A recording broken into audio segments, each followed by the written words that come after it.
Hey guys, in this video I'm going to show you how to find and view saved passwords on iPhone. Now the first thing that we're going to talk about is the passwords that's saved in from these applications here.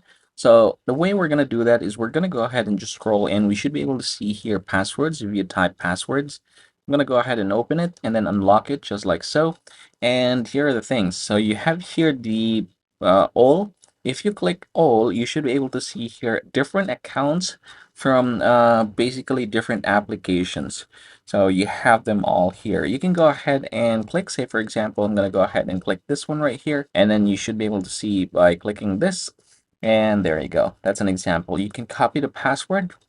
And another thing is the Wi-Fi. So you should be able to see here all the Wi-Fis that you've connected with and the passwords that they have. So let's go ahead and use this for example. I'm going to click this one.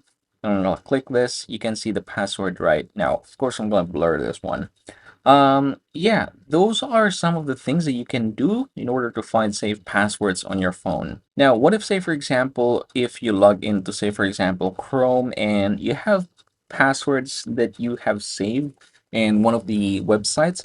You can also see that. I'm going to go ahead and click this three dots here, and you should be able to see Password Manager. Go ahead and click that one, open it, and yeah, you should be able to see there three options in my case that says password save. I'm going to go ahead and click save, for example, the first one, and you have this one right here.